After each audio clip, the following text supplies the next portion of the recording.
Hey everybody, it's Allie and welcome to our Y&R chat for Sunday, April 17th, 2016. Today I am looking back to a yrchat.com poll that we took March 6th, 2016, and the question was, do you want to see Victor go to prison? 87% of Y&R chatters said yes.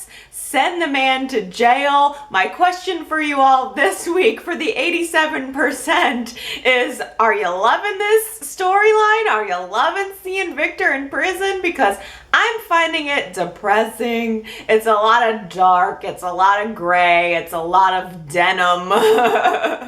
It is really sad watching Victor sitting there crying, bleeding. I mean, this is terrible. What has happened to the Newman family? Victor got shivved in prison and Nikki got hit by a car this week. What is up with these people?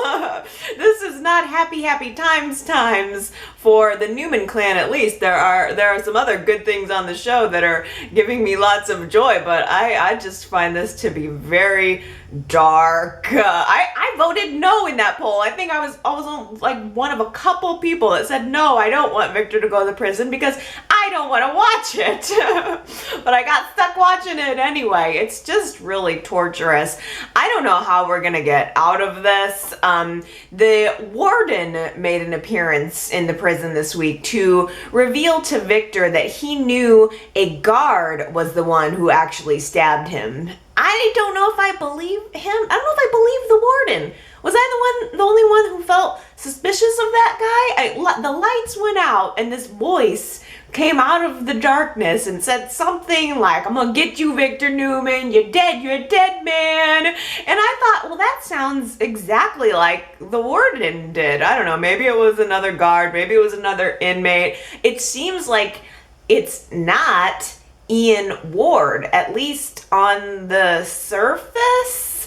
Ian Ward, I completely forgot that he comes and goes from prison as he pleases. We've seen stories where he was supposed to be in prison at the time, and instead he was out and about wreaking havoc. So I don't know if Ian Ward's gonna play some kind of role in getting Victor out and out of harm's way, or more likely if this, medical crisis of some sort is going to get Victor out of there. He gets so worked up this week that he busts a stitch and wakes up in the prison infirmary with a beautiful nurse caring for him. We have our new nurse. I think Meredith Gates, Dr. Meredith Gates, I want to say is her name. Welcome to the scene. What did everybody think? Any first impressions? I have to kind of reserve judgment a little bit because I don't really know what to think about her. I mean, part of me liked the fact that she called him out on his BS. I mean, Victor's there constantly making excuses for his own behavior, and she tells him, you know what, if you're looking for enemies, you just need to look in the mirror, which is such a true and telling statement from someone, by the way, who doesn't really know Victor. She kind of plays it off. He says, you're taking a lot of interest in me here. You seem to know, you've done a lot of research on me. And she says, you're all over the news, you and your wife, so I can't help but having an opinion. So I'm not sure if there's anything more to her interest in Victor, or if she's just on the surface, possibly, maybe he's going to end up finding a really good friend in her. If I would have done a YR chat poll that said, would you like to see Nikki develop a horrific drinking problem? I also would have voted no in that poll. Nikki Newman, the matron of Genoa City at this point, is at the athletic club stealing leftover drinks from the tables. That is low. She could at least afford her own drinks, okay? And then, that painful scene with Sage. Nikki has just gotten sloshed drinking everybody else's, putting her lips on the same glasses other people putting their lips on. Nasty. That's how bad she wanted the drink. That's how low she is. She sees Sage, who is trying very hard to recover from everything that's happened, both of her losses in a way. She's trying to throw herself into work. She's having this great powwow with Chelsea about the fashion line, and Nikki comes over and is overzealously trying to comfort Sage. And of course, Nikki's heart is in the right place, but she starts going on and on about how, hey, we could make another adoption happen just like that. I mean, let's just move. And it was loud, and it was obnoxious, and it was painfully uncomfortable for everyone, for Chelsea and for Sage. Nikki didn't see it at all. She thought that she was doing a good thing. Chelsea had to literally usher Sage out of the athletic club. I mean, they were both looking at Nikki like she was crazy. I was humiliated for her.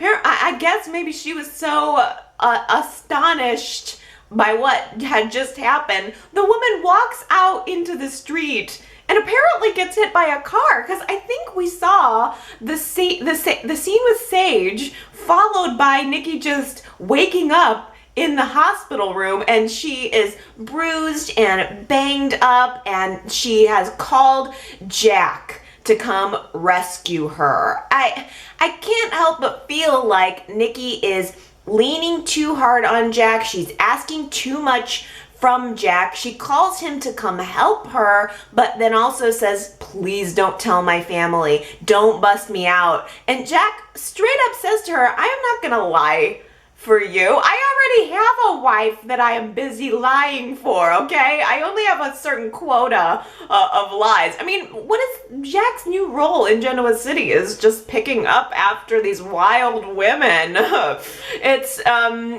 don't know. Gosh, I think that she's leaning on his friendship a little bit too hard, and it's really kind of putting that whole It's a Wonderful Life, what would the Genoa City have been like without Victor, Victor's fantasy thing in a new light. Nikki is this crazy lush now, although I don't know that it has anything to do with Victor. I'm sorry, there was a lot of talk this week about, from Jack specifically, about how her relationship with Victor is unhealthy, and there's a part of me that thinks, I think Nikki's just unhealthy. She seems to drink whether Victor's in her life or not. There's not a good reason, there's not another person that's forcing you to do this to yourself, Nikki. This is a choice that you're repeatedly making, and I would like for someone to call her out on that. It's not about Victor, it's about you.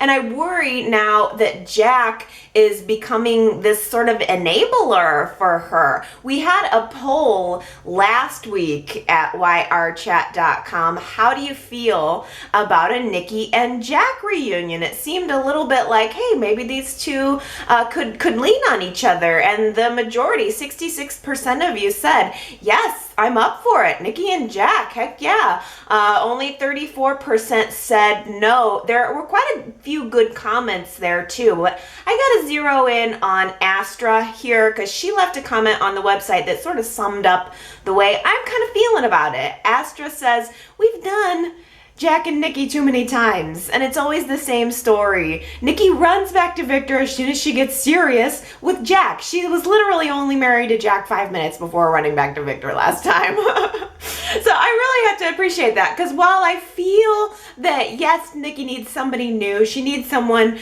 to lean on, I don't know, maybe Nikki just needs to be single for a while. Maybe Nikki needs to learn who she is and just end up being this strong woman on her own, because Nikki and Jack, although, I could see it. They seem like they could love each other and be a good couple, but don't we really know that the ultimate end story, the ultimate end game is Nikki and Victor? She's always going to leave Jack. She's always going to go back to Victor. And this week we had a lot of Nikki and Victor loving. I mean, it breaks my heart that they were both sort of dual dreaming about one another. He's thinking about happier times with her at the ranch. She's dreaming about him.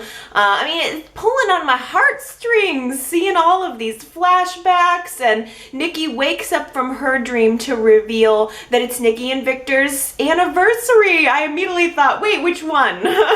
Which anniversary are we talking about? Oh, the first one. Okay, that's one of the more memorable ones, right?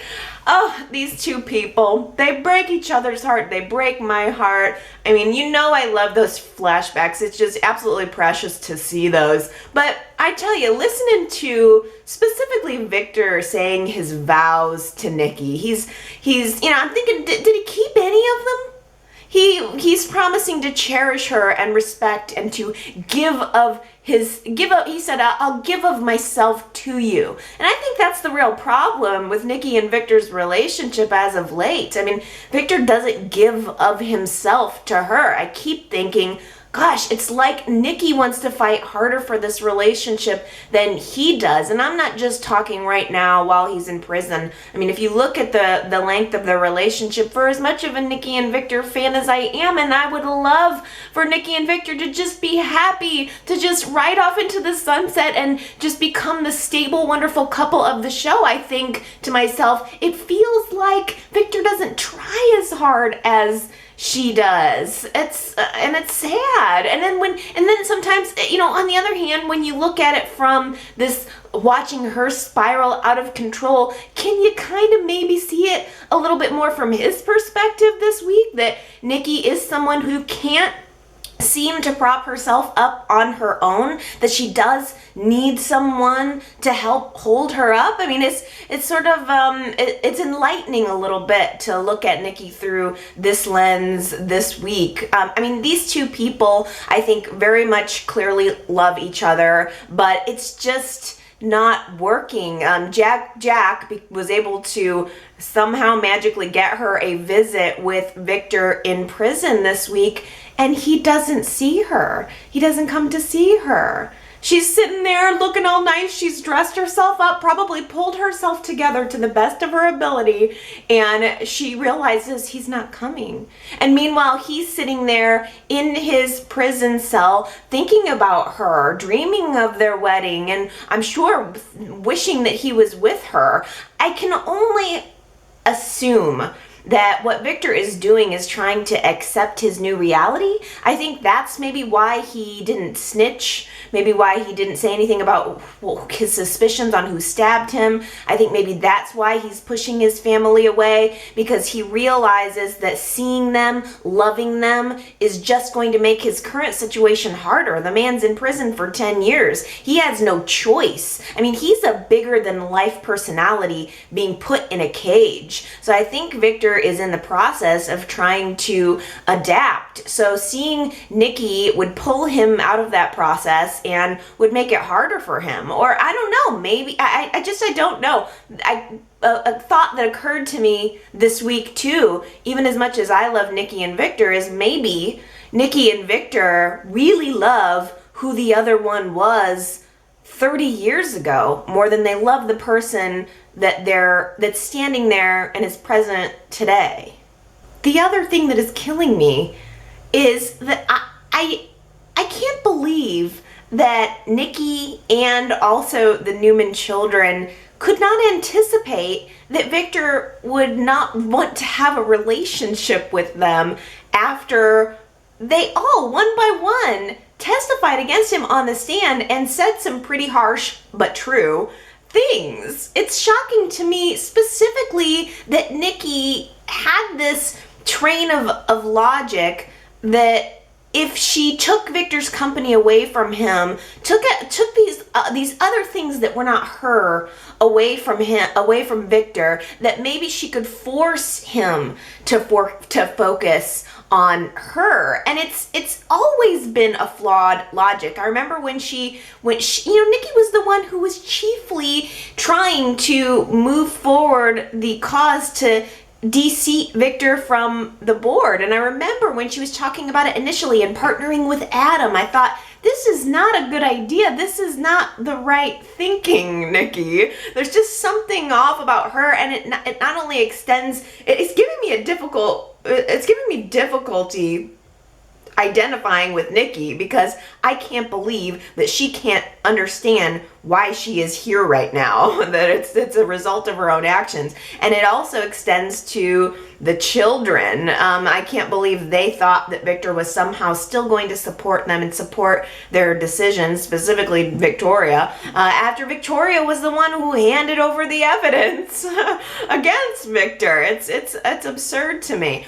We had the depositions this week over the Victoria's lawsuit. We got to see Leslie grilling everyone. Michael still trapped in the middle. We had some wonderful moments, by the way, between Michael and Lauren this week, between Michael and Phyllis, Michael and Jack. I mean, Michael ended up sort of in the middle of this storm, and I don't think we've seen the last of that yet. Even if the whole lawsuit resolves itself, I will be interested to see where Michael falls in all of this. But the deposition between it is ridiculous that Victoria was present for Billy's deposition because it's Leslie asking him legal questions as if it were a court of law, and Victoria interjecting her personal opinion at every chance that she could get. That whole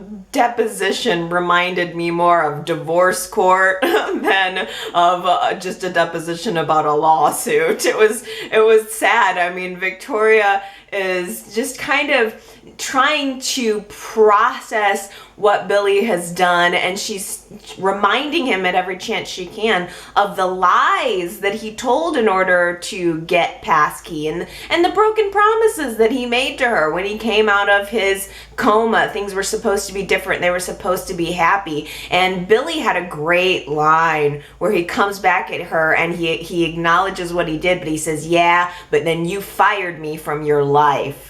Oh, I thought that was such a great way to put it, because it really sums up the way Victoria handles her relationships and the way it all happened. It was great. Of course, Billy kind of stuck to his story. Phyllis comes in. Victoria had to be present for that one too.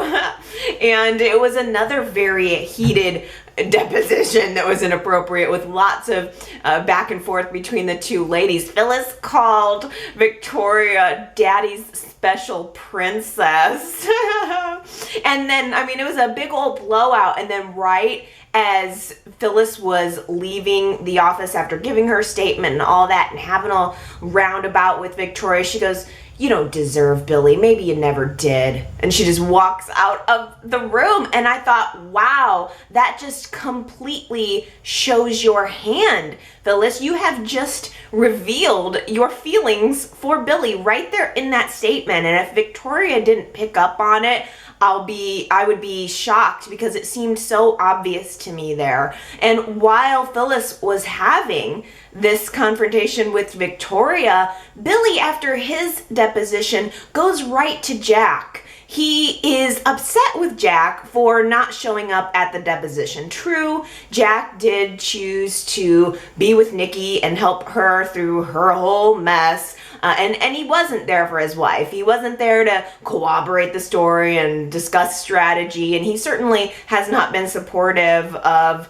the whole passkey thing from the beginning. But the way Billy charged into the athletic club and got up in Jack's face, I thought there was going to be a fight. I really thought that Jack was going to punch him or Billy was going to punch Jack. I mean, Billy was ferocious toward Jack, saying that, I mean, basically, how could you do this to Phyllis? It was all about Phyllis. And I feel like just as Phyllis was showing her hand about her feelings to Victoria, Billy was showing his hand about his feelings to Jack, and really showing that it's all about Phyllis. And I mean, even the resentment that Billy has toward his brother seems to be secondary to him taking on Phyllis's feelings of betrayal. He is living Phyllis's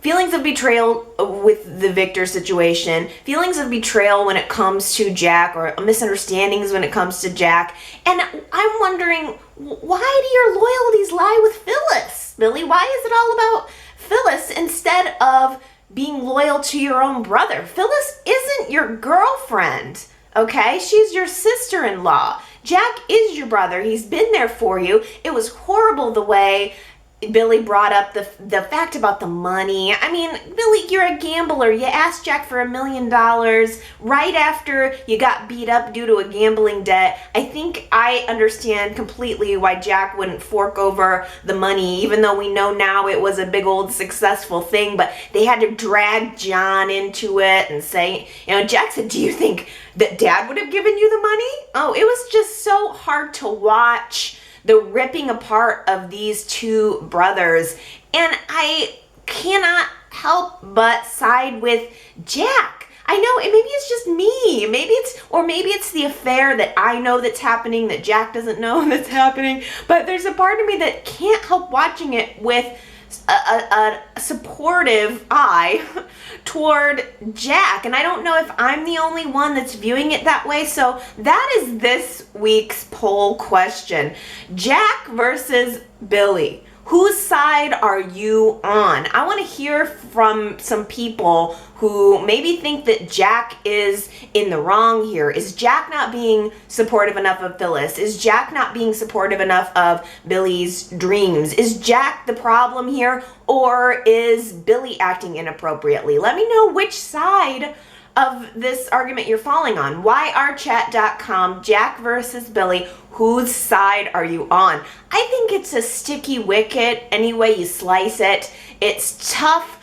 seeing Summer jammed into the middle of all this. It's tough trying to dig in and understand where her loyalties lie, what she's possibly thinking, and identifying with her. She's going to be called to be deposed as well, and everything sort of hinges on her as well as Jack. I mean, the liars know that they're lying, but then there's two people, Jack and Summer, who know that the liars were lying, and the liars are counting on them to help support their lie so that Jabot doesn't lose passkey, everybody doesn't lose their money, Phyllis doesn't go to jail, and Summer is really smack dab in the middle of that because she's already admitted to Victoria that there was an impropriety. So Summer's testimony is really, really important here, and she is a lot like her father. I think this week that's one thought that occurred to me more than anything else thinking about Summer, is that she's nothing like her mom. She is all Nick. She might as well be Switzerland. She might as well move to Switzerland with Natalie. She wants to be neutral. She wants to be honest. She's got Luca barking in her ear in the background saying honesty's the best policy, which I don't buy at all. A couple different people, I think it was Phyllis, of course, Mariah, all confronted Luca this week and asking him, what's your dog in this fight? He's constantly there pushing her in one direction, and I really don't think it's entirely innocent. While I think that, yes, Luca has feelings for Summer, and they had some very cute moments and a little smoocheroo this week, I just still think that Luca is angling here. I kind of got the impression that maybe Luca was trying to push Summer to tell the truth about passkey so that it would be ripped out of Jabot's hands, maybe back on the market, maybe back up for play, and maybe something that he could grab and run with, because Luca is looking for a way to justify or prove himself in much the same way that Billy was looking to do that with passkey. So I just kept thinking, I bet Luca's motive here in large part might be just to try to get passkey freed up and back into play. And if his relationship with Summer had to be sacrificed, I kind of think he might be okay with that. But here we have Phyllis trying to encourage Summer to not tell the truth, to help support her mother. And Phyllis tries very hard to present her side of the argument, everything she's been through. And Phyllis said, while you've been busy being a good granddaughter to Victor, how about being a good daughter to me? I cringed a little bit at that, because I can appreciate the fact that Summer doesn't want to lie. There are a lot of things about Summer's behavior that I don't appreciate. I think that she has been incredibly less than supportive of Phyllis. It's quite clear that she wanted to believe the things that Victor was saying to her, and I don't think that somehow translated with her mother. But I didn't like the fact that Phyllis was equating being a good daughter with lying for her. That was a bad situation to put Summer into, and Summer called Phyllis back. She put out on it. She pushed back a little bit and said,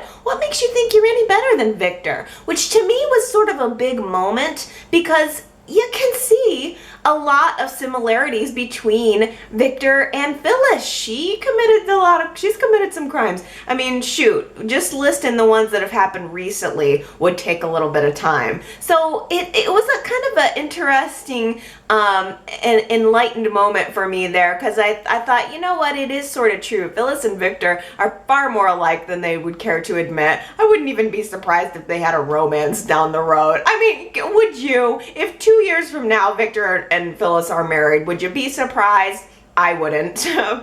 But Phyllis is really pushing hard for Summer to lie. Summer knows that if she doesn't lie, Kevin, Mariah, Natalie are all going to lose the money that they've and the time that they've put into this project. Phyllis is probably going to go to jail. It's going to be a disaster for the Abbott family. So Phyllis tells her, lie for peace.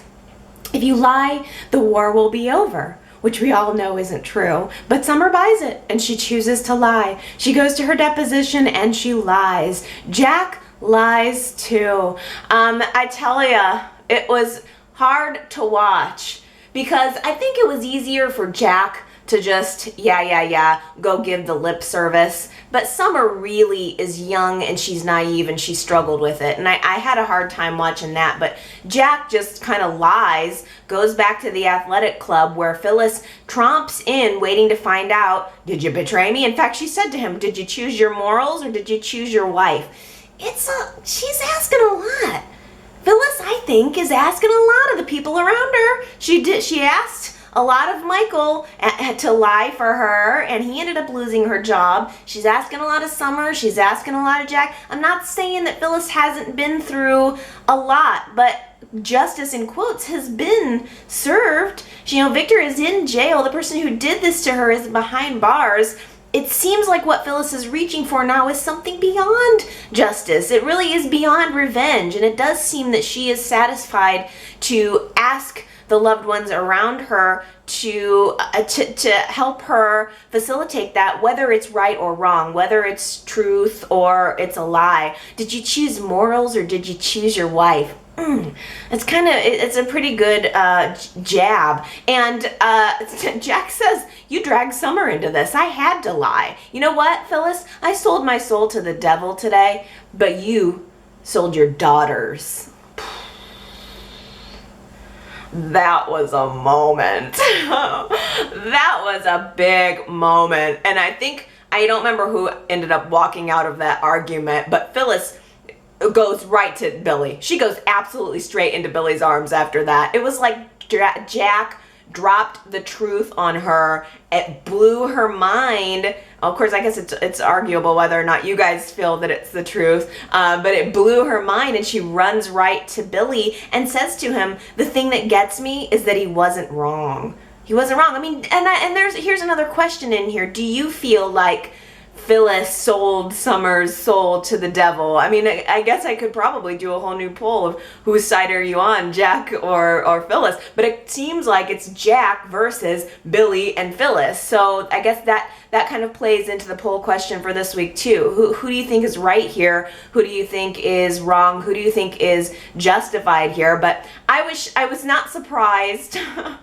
to see Phyllis go to Billy. Billy is the one who understands her, but she starts opening up again and crying, and that her world is rocked. But it's a conversation, it's a continuation of a conversation that she should have had with Jack. She should have sought out Jack. She should have stayed with Jack. She should have had all of those things to say to her husband to help him understand, but she didn't. She goes to Billy. Jack goes to Victoria. Victoria has realized that her entire lawsuit is blown. If everybody lied, nobody cracked. So unfortunately for her, the lawsuit really doesn't have any legs to stand on. So Jack comes to her, and now Victoria is willing to negotiate. Now she can think about maybe taking a little piece of Passkey's profits, but on one condition. Victoria comes up with the deliciously dastardly proposition for Jack. Oh, I'll drop the lawsuit if you fire Billy. The thing that really got me about that was the follow-up conversation where Jack says, why would you do that to Billy? And Victoria said, I'm not doing it to Billy. I'm doing it for Billy. Deja vu. Isn't that the exact same logic that just got Nikki where she is now? I mean, come on. It's the same logic that ended up getting Victor in prison. What are you thinking, people? You're doing it for them? And it is also such kind of a Victor thing to do, doing it for the family, or, I'm doing it for, I'm sure she's justifying in her head that taking Billy out of the picture at Jabot is going to help keep him out of trouble and maybe spend a little bit more time with the kids, where she's clearly wanting him to be as mad as she is at him. She still wants him to have a relationship with his children. So I think Victoria is taking on some of her father's and mother's qualities here, where she's saying, I'm going to do this for him. Oh man. So while all of that is going down, Billy and Phyllis are at the bachelor mansion. Billy has just, can you believe it, bought a brand new motorcycle with 2 helmets. He just so happened to have a new motorcycle with 2 helmets. And is there anybody in the room who's kind of a risk taker, who might want to go on this motorcycle ride with me? And of course, Phyllis can't say no if, of course, she can drive. So I'm imagining, even though it all happened off screen, I am completely imagining Phyllis on the front of the motorcycle and Billy on the back.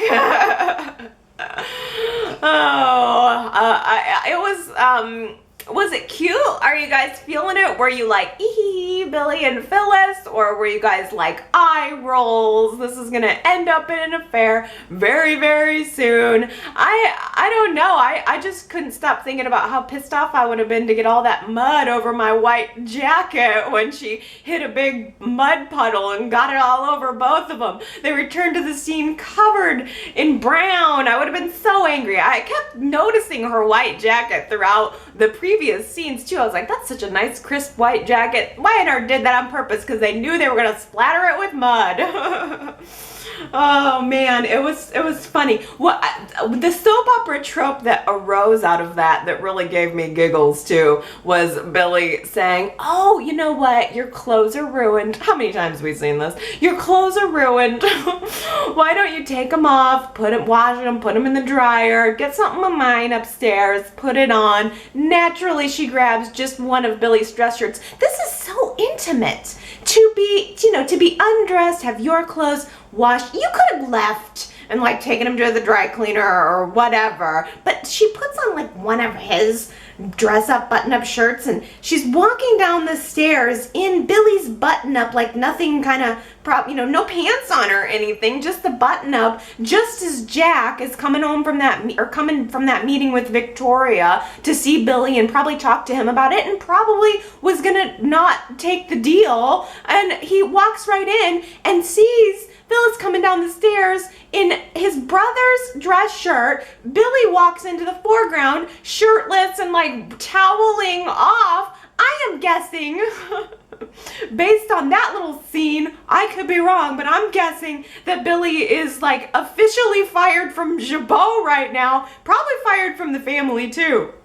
I just remembered that Victoria had that during that scene just before Jack got to Billy's bachelor mansion. That's which is what I'm gonna call it now.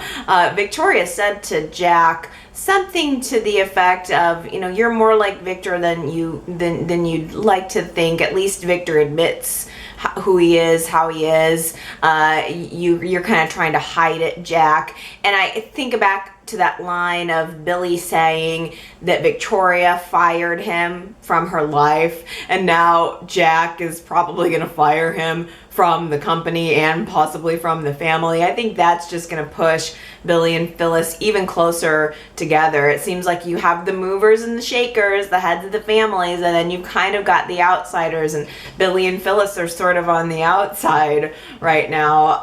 But I also didn't want to forget to mention that Snap, Crackle, and Pop also had to testify. Mariah, Kevin, and Natalie. That's a fun little trio. They are, I never have a whole lot to say about them. They're just sort of there cracking jokes and being witty, and I loved their little celebration when they found out that they were going to be getting their money and that they were all going to be rich. I don't know. Somehow I can't believe that that's really going to work out for them all, but I love that they're thinking about how they're going to spend their money, and I love that Natalie finally lets her hair down this week. I mean, they've been building that reveal. Y&R's been building that reveal since the day Natalie walked onto the scene. She's had that loose updo and those thick black rimmed glasses. And this week, after finding out that she's gonna have some money, she lets the hair down and she spins into the coffee house in her pretty little dress and also knocks over a chair while she's doing it, and totally ends up making Mariah feel insecure. I mean, the whole week it's like Mariah's trying to talk to Kevin about her dreams and the things that she'd like to do with the money, and Kevin can't stop mentioning Natalie. I feel so bad for Mariah right now because I think it's not going to work out with Kevin. I think it's kind of been clear that it's not going to work out with Kevin. They've tried. They maybe just make better friends, but the way I'm looking at it now, it seems like, obviously Natalie has eyes for Kevin. I think Kevin's got eyes for Natalie. I was so glad that Ashley finally revealed to her family this week that she was sick. It created this really nice tender moment between Jack and Ashley too. I mean, they held hands on the table. At first he was very offended that she would go through this alone and not tell him. And then she said, I made the right decision. This is what I had to do for myself. And then they kind of held hands at the table, and I just thought it was so great. At least two of the Abbott siblings are getting along now. It was a nice connecting moment. I loved everything about Ashley this week. Her hair was so cute. She looked so good at the end of the week with that like rose gold multi-chain necklace and sort of shruggy top. She just looked really pretty all week. I always can't help noticing Y&R's beautiful floral arrangements. That's always one of my favorite parts of the show. So I loved seeing those big flower arrangements. Didn't love that that flower power did not work out in uniting Ashley and Dr. Nevil. Abby's idea to send them both flowers with forged love notes and hope that they would come together and romance would spark did not work, which was a little bit sad, but I'm okay with it because I like this journey. I think it's adorable. They come together and it's so almost like teenager awkward between them. Neither one seems to be able to admit that they're having feelings for the other one. They're not being very adult about it, that's for sure. And Abby she's in the process of getting scolded by Ashley for even coming up with this idea, for butting into her life like that, and Nevil overhears it from outside of the lab door, and all of a sudden he's crushed and discouraged. Dr. Nevil and Mariah should maybe have a meeting or something and talk about that. Talk about their feelings of discouragement because they can't have the person they really want. It was sad. I think that it's too bad to watch that they're not getting together, but at the same time, I'm happy to let it unfold. They can start romancing sooner down the road. I mean, I assume that Ashley wants him too. They've done a good job of really showing how Dr. Nevil wants her, but does Ashley really want him? I mean, does anybody think that maybe Ashley's not as into him? I mean, is she leading him on? Is she just holding out for Max? Max and Ashley, 2030? Look, if you're gonna pull a fire alarm, when everybody comes rushing into the room, don't just be standing right next to the fire alarm. That just gives it all away, kid. You got a lot to learn, young Max. I loved it. I don't know why, but that just tickled me. Oh my goodness. Psycho Max is back. Poor Lily. She thought that she was having a play date with her, letting little Charlie hang out with this other new kid in town, and Max is pushing Charlie, taunting Charlie. What are you, a baby? Go ahead, do it. And ends up talking Charlie into pulling the fire alarm and getting in trouble. He's a little troublemaker. Why is it so delightful to me? Have we ever seen a psycho kid like this on the show before? It's something a little bit different, a little bit new. I like that he was trying to rope Lily's kid into doing the bad deeds too. But of course, Lily and Abby find out about it right away, and Charlie gets cookies as his punishment, which was ridiculous. Max gets pretty much pulled away by his ear to go see his father, and he apologizes and magically turns it completely around. I mean, shoot, one day he's pulling fire alarms, the next day he's at the athletic club being the best little angel kid you ever did see, behaving. Stitch and Abby are remarking on how well behaved he's being. Abby says, I don't know, doesn't it seem kind of soon to me? Does it seem kind of like this is a little sudden, but he's just magically converted? And Stitch is saying, no, my kid's a good kid. This is him. He's a good boy and he's learned his lesson. And all of a sudden, Max is now planning a baby bath for Abby. He finds Lily off at the athletic club and says, let's plan a baby bath. Oh, baby shower, for Abby. And this is such a really good idea. And Lily just entertains him. If I were her, I would never let that kid near my kids again. You would be off base. There would be no more play dates with my child. No, thank you. But Lily entertains him and says, yeah, let's have a, that's so nice of you, Max. Let's start a baby shower plan a baby shower for Abby. And Max is insistent that it has to be a surprise.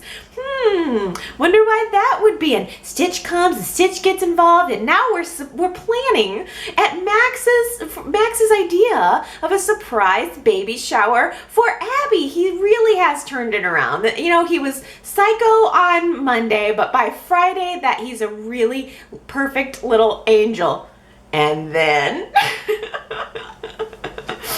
very end of the episode, everybody's leaving the athletic club. Max is just about to walk out the door, and he looks back at the stairs. The stairs that we've seen him have a fantasy of pushing Abby down. Oh no, I don't mean to imply that I want that to happen or anything. I find it entertaining up to the point that I hope that doesn't really happen to her. That would be awful. Oh my gosh, is he gonna do it? Is he gonna end up going through with this? Is Max gonna be successful. I'm gonna feel so bad for Abby. That's probably gonna be a really good way for them to whip up some sympathy and empathy for Abby on my behalf, because if that kid succeeds in pushing her down the stairs and making her lose her baby, I think I'm gonna cry.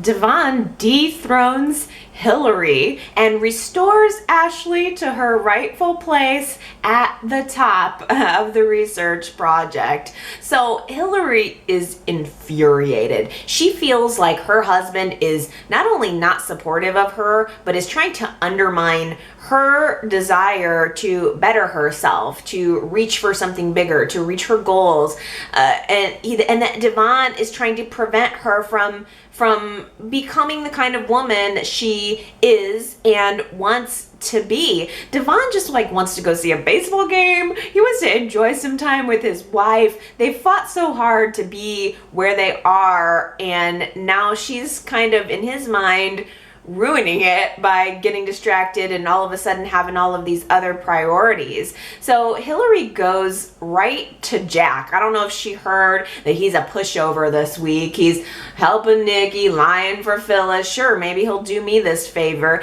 And Jack does.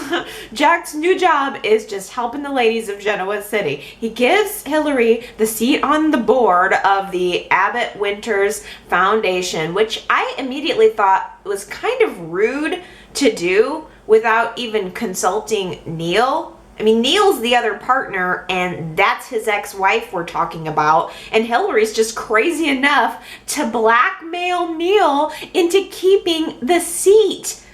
As soon as Jack finds out, and he did find out, that Ashley was being blackmailed by Hilary into stepping down at the lab, then hello, he's not going to want to have Hilary anywhere near this project. He's going to fire her. So Hilary says, well, Neil, you're going to make sure that doesn't happen. You're going to tell Jack to keep me on board. And if you don't, I might just suddenly remember that you were the one that held me hostage for all of those months, kept me away from my family. And don't worry, I'll be just fine from this. I'll go to the media and I'll tell them my whole story and how it was so difficult for me. I mean, this woman is pathological. Maybe it should be Hilary and Max 2030.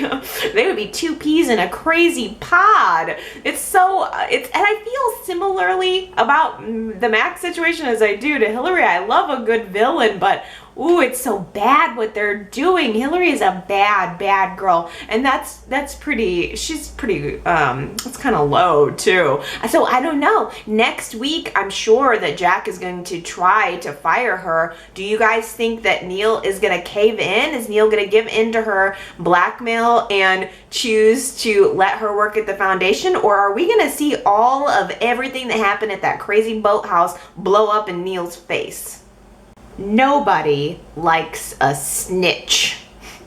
It was Paul who said that last week. I think Dylan said something similar about a snitch when he was recounting Victor's situation to Sharon, but it was specifically Paul who said that quote last week. A lot of people got it right. Marianne got it right. Connor got it right, who says, oh, it was the best police chief around. Paul Williams who said it.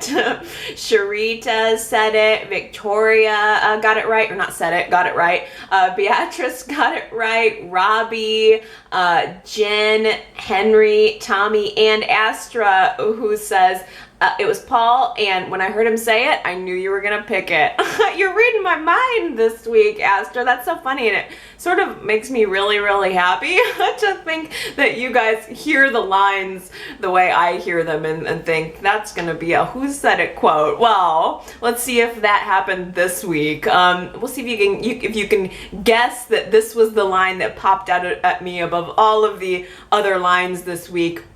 Who said, "You're probably the biggest wuss I've ever met"?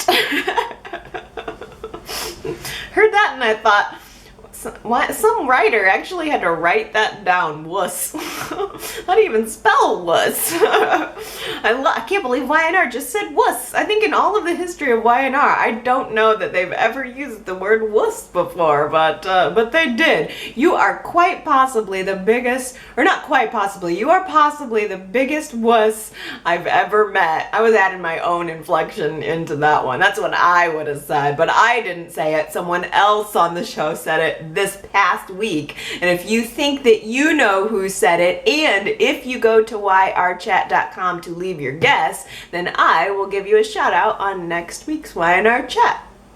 And now we come to comment time. Beatrice left me a voicemail saying once Victor sees Dr. Gates, it's gonna be over for Nikki. I think she left that voicemail on Monday, so I was kind of waiting for it because I think possibly, I think it's a good possibility also that Victor and Dr. Gates might develop some kind of romantic connection. Can't you almost see Victor jumping over to where the grass is greener? Like, hey, I've got this sexy new nurse. Maybe I'll just like go with her. I don't know. I think she's going to end up definitely helping him get out of prison, if not Ian Ward. I mean, I could see maybe her suggesting house arrest or something for him, because if he gets out with Ian Ward, he's not going to be able to just incorporate back into his regular life. So it almost seems like the way Victor gets out is going to have to be on the up and up, and she's probably the key. But Beatrice also says, I'm loving Dr. Gates. I know her from Another World, and this actress is going to do an amazing job. I hope so. I like her I like the actress so far. I don't know quite what to think about the character yet, though. Adam at yrchat.com says, Victor's new nurse, I believe her name is Meredith, had too many questions to ask him, which tells me that she's up to something. The question is, who is she and what does she want?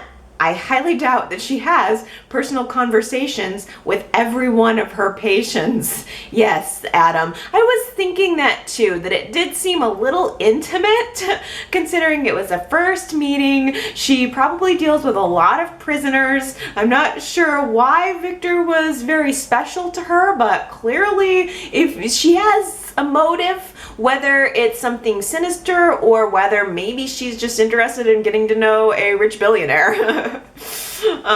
Day 2018 on YouTube says, why can't Victor and Nikki be like Catherine and Murphy? I know that Victor was originally written as a couple that is supposed to be together apart, but I say the writers should let them be happy for once. Victor forever. I know. I miss Nikki and Victor too. I rarely do this, but since it was Nikki and Victor's anniversary this week, the CBS Soaps In Depth website that I check weekly had this little video clip of Melody Thomas Scott and Eric Braeden doing a quiz show kind of like clip where they had to guess true or false on things about each other, and it's just so cute. I think that the actors seem to have a really nice dynamic between them. Like, they've known each other for all of these years. They've probably had ups, downs, fights, loves. I mean, I feel like they probably have their own history going on behind the scenes, but I do love Nikki and Victor, and the website had a little photo collage of just the many different Nikki and Victors throughout the years when they love each other, they hate each other, Nikki's different hairs, the different lengths of of Victor's mustache. That popped into my head because Gary left a voicemail, like, I don't know if it was this week or the week before, kind of commenting on Victor's mustache and how it's barely a mustache anymore, and it really has been going on that way for a while. Victor's mustache has not been as prominent more recently, as it's like he shaves it down real slow, so he's got a little bit of stubble there on top of the lip, but it is not the grand mustache that we saw that we see in the portrait painting of him in the Newman office, for instance, or what he's had over the years. Tony at yrchat.com says, I think Victor has shunned his family, claiming they are dead to him, so that his enemies won't use them to hurt Victor. if he doesn't care about them. And I think that's a really astute point. I hadn't thought about that. I mean, maybe it's possible that Victor knew he was going to prison, or maybe just now that he's in prison, he's trying to put out this vibe of my family's dead to me, so that nobody tries to go after them and use them as a way to get at him. I think that's interesting. I never would have thought about that. And here's another good one from Anna. This kind of blew my mind. Anna left a voicemail that says, I don't think the guard even let Victor know Nikki was there. I didn't think about that, but we certainly did not see the guards go into Victor and saying you have a visitor. So, and we know from the previews of next week's show that he is going to have a fiery visit with Victoria. So, did Victor really turn down Nikki so coldly, or is it possible, since we know that these guards are corrupt, that they didn't even bother to tell him? That's a really good point. Rocks Grace on YouTube says, my hunch is that Phyllis is paying someone to attack Victor in jail. Ooh, that's a good theory too. Shoot. I mean, it also could be any number of people paying, to attack. A lot of people last week said it's Marco. And it may very well be. I don't know. I have no good guess. I'm going to go with you. I'm going to go with you guys. Daisy on Facebook says, we see in the previews that when Victor finds out what Victoria has done, he blows his top, that she went ahead and is taking the deal. So I guess that indicates that Jack is definitely going to fire Billy maybe Monday, or I don't know, maybe Victoria's just under the impression that that deal is going to go through. But she goes to Victor and he is incensed that she would not pursue the lawsuit. That was the one good thing that I think Victor thought she was doing. But Daisy says, what better way for Victor now to get revenge on, everyone, than to introduce the Paragon virus into the passkey computer program. And Victor just happens to be in close proximity to its creator, Ian Ward, who, by the way, has escaped from prison twice. Boom! That's really true. And the other thing is, it could still be Ian Ward that's behind the stabbing of Victor, because the fact that the security cameras blipped in and out, that's something that Ian Ward could have done, since apparently he's a computer genius. But I do like the idea of maybe Victor and Ian Ward are going to find themselves being allies more than enemies. He could certainly do that. He could certainly unleash the virus on Passkey. I'm sure that Passkey's never going to see the light of day. It can't. There's no way that Mariah and Kevin and Natalie are all going to become millionaires, billionaires. I just feel like Passkey is probably ultimately going to flop one way or the other. This is not going to have a happy ending, I suppose, is what I'm thinking. Connor left me a voicemail that said, did Billy show Jack any sympathy? All of his sympathy went toward Phyllis, which is very true. In fact, that's exactly what I was saying too. It's like they're not even brothers. Billy is all of a sudden just loyal to Phyllis. And Connor also said, I would like to see Ashley intervene here. And this was a voicemail from early in the week, and Ashley did have a very light conversation with Billy. I can sense that Ashley doesn't really want to be too involved in all of the craziness. In fact, Jack asked her to come back to Jabot now that she's feeling better, and she's like, nah, in the middle of this mess, no thank you. So I kind of think Ashley maybe just wants to stay out of it and focus on her recovery. But I agree that Ashley maybe needs to be a little bit more firm, because the wedge and the war with Jack and Billy is going to just get bigger and bigger and bigger, because if Jack fires Billy from Jabot, Phyllis is going to be enraged. She's completely going to support Billy. It's going to push Billy and Phyllis even further together, more than they already are. And that's just going to enrage Jack even more. I mean, it's just going to get bigger and bigger. And I think Ashley's going to be in the middle of it, whether she likes it or not. Wickedly Unique on YouTube says, is anyone else low-key shopping Mariah and Billy? I think they'd be fabulous. Mariah needs more story. She could become a cop, and if Billy must be paired with a redhead, then I choose her. Phyllis is spiraling, and Billy doesn't need someone pulling him down that road again. Ooh, Mariah and Billy. I guess I haven't really paid too much attention to their scenes together, but now I need to. I kind of like it. You know me, I'm always up for the weirdness. Justin left me a voicemail that says, Summer sure has flipped the script. A few weeks ago, she testified for Victor against Phyllis, and now she doesn't want to give a deposition because she doesn't want to incriminate her mother. Where are Summer's loyalties? That is a good question. I think Summer's loyalty is to the truth at this point. I mean, she did end up lying, but I think that she was lying under the impression that it was going to be the last lie that she had to tell, that it was going to be the lie that ended the war, that brought peace to the families. I think she was able to convince herself that lying was actually the right thing to do, because that seems to be what she's most interested in, is the right thing.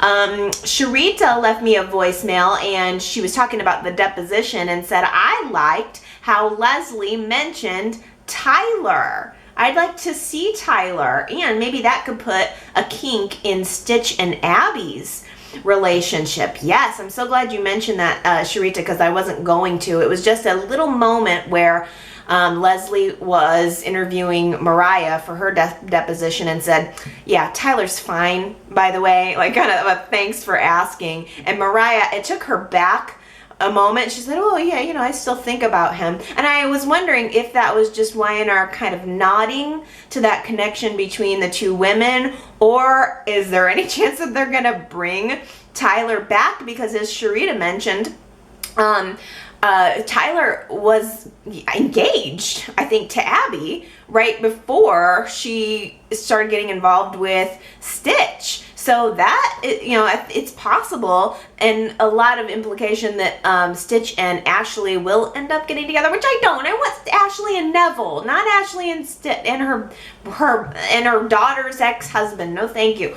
But if by any chance it does go that direction, maybe Tyler and Abby. You never know. Maybe whatever is going to happen with Max is going to be what causes the wedge between Stitch and Abby, and who knows, maybe they'll bring back Tyler to pick up some of those pieces. Gary left me a voicemail regarding Max and said, zombie, showing no emotions, first sign of a young sociopath. I was thinking that too, that's something, like he's gonna become a serial killer one day. I mean, do we know if he's had any pets and how he's treated those pets? I hope not. If not, let's make sure that Max does not have any pets. Yeah, I also keep thinking, well, when did this happen? Was Max always a bad kid and we just didn't know it because he was in Australia and Stitch wouldn't have known it? Or is it possible that the death of his mother and everything with Abby, he just put all of that rage onto Abby? I don't know why Max is the way he is, but it is scary. And Tina Cole on YouTube says, Dr. Nevil and Ashley, I cannot wait to see future love storylines between them. I cannot wait to, but at the same time I'm like, okay, Y&R, it's all right to slow burn this one for me. I definitely want more. I love that Nevil feels insecure. I think, Y&R could have took the direct route and just like, boom, they were together. But I'm all right with like letting this slow burn maybe into May sweeps. Okay, you guys, that does it for me for this week, but it's your turn now. Please feel free to leave me your comments for the week. You can go, of course, to yrchat.com, and from there leave comments all over the blog, or find the Facebook, the Twitter, the YouTube, all of those good social networking sites, or you can call to my voicemail at 309 5884569. I feel like I'm gonna get a lot of comments about Billy and Jack and Phyllis this week, because that was it's a tangled web. It really is. And I think there's probably a lot of opinions on both sides, so I can't wait to read comments about Jack versus Billy. That'll be my treat throughout the week. So as always, thank you guys for commenting. I really always appreciate hearing from you, and I hope you keep them coming, and I hope you come back next week for next week's Y&R chat. All right, you guys, I love you, and I'll see you then. Bye.